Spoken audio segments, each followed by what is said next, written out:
അങ്ങനെ നമ്മളെ പനിയൊക്കെ മാറിയിട്ടിതാ നമ്മൾ നേരെ ബീച്ചിലേക്കാ പോണേ.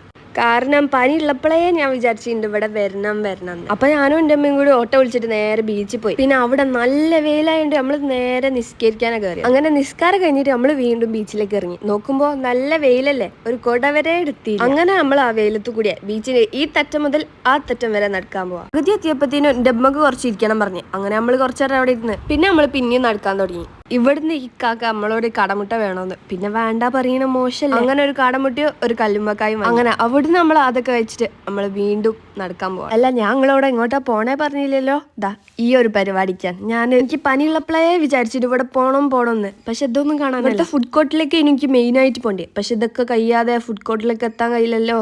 ഇവിടെ ആണെങ്കിലോ എന്തൊരു തിരക്കാണേ, ആൾക്കാരെ കൊണ്ട് നടക്കാൻ കഴിയില്ല. അങ്ങനെ ഞാനും എൻ്റെ അമ്മയും അതിലെ കുറെ നടന്നിട്ട് അവസാനം കണ്ടുപിടിച്ചിരിക്കണേ. ഇവിടുന്ന് അങ്ങോട്ടും ഇങ്ങോട്ടും പോകാനുള്ള വഴിയുണ്ട്, പക്ഷെ നമ്മക്ക് ഇങ്ങോട്ടോ ഫുഡ് കോർട്ടിലേക്കല്ലേ പോണ്ടത്. അങ്ങനെ അവിടെ കയറിയപ്പോഴോ ഇത് ഒന്നിന്റെയും അവസാനമായിരുന്നില്ല, തുടക്കമായിരുന്നു എന്ന്. ഇവിടെയും കുറെ സ്റ്റാൾസ് ഉണ്ട്. ഇതൊക്കെ കഴിഞ്ഞിട്ട് വേണം നമുക്ക് ഫുഡ് കോർട്ടിലെത്താൻ. നമ്മളാണെങ്കിൽ നടന്നിട്ടും തീരുന്നില്ല, അത്രയ്ക്ക് തിരക്കും ഉണ്ട്. പിന്നെ അങ്ങനെ ഞാനും എൻ്റെ അമ്മയും കുറെ നടന്നിട്ട് അവസാനം ആ കലവറയിലേക്ക് കയറാൻ പോവാം. അങ്ങനെ ഇവിടുന്ന് സാധനം വാങ്ങാൻ നമ്മൾ കൂപ്പൺ എടുക്കണം. ഫസ്റ്റ് തന്നെ നമ്മൾ കൂപ്പൺ എടുത്തിട്ട് പാനിപൂരിയാണ് വാങ്ങിയത്. അവിടെ കുറെ സ്റ്റാളിലുണ്ട് പാനിപൂരി, പക്ഷെ നമ്മൾ വാങ്ങിയ സ്റ്റാള് മാറിപ്പോയി തന്നതിൽ പാനിപ്പൂരി അത്ര പോരാ. പിന്നെ എൻ്റെ അമ്മയാണ് പറഞ്ഞത് ഇവിടുന്ന് വാങ്ങിയാൽ മതി എന്ന്. ഞാൻ ഇപ്പോഴേ പറഞ്ഞത് അപ്പുറത്തുനിന്ന് വാങ്ങിയാൽ മതി. പിന്നെ അത്രയും നടന്നു വളർന്നല്ലേ, വെള്ളം കിട്ടിയില്ലെങ്കിൽ പ്രശ്നം. അങ്ങനെ നമ്മളൊരു പച്ചമാങ്ങൻ്റെ ജ്യൂസ് പറഞ്ഞു. ഇത് മക്കളെ അടിപൊളി ജ്യൂസ്, എനിക്ക് ഭയങ്കര ഇഷ്ടപ്പെട്ടിരിക്കുന്നു. ഇത് ഉമ്മൻ്റെ ചോയ്സ് ആയിരുന്നു, അതുകൊണ്ട് തന്നെ അടിപൊളി. പിന്നെ ഇന്നലെ പനി കഴിഞ്ഞ് ഞാനാണിപ്പത് ഐസ്ക്രീം വാങ്ങാൻ പോവാണ്.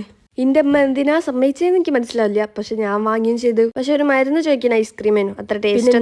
അവിടെ കുറെ ഫുഡ് ഐറ്റംസ് ഉണ്ട്. പിന്നെ നമ്മൾ ഇതിനായിട്ടാണല്ലോ മെയിൻ വന്നത്, പക്ഷെ നമ്മളൊന്നും കൂടുതൽ വാങ്ങിയില്ല, കാരണം നമുക്ക് കഴിക്കാൻ കഴിയൂല.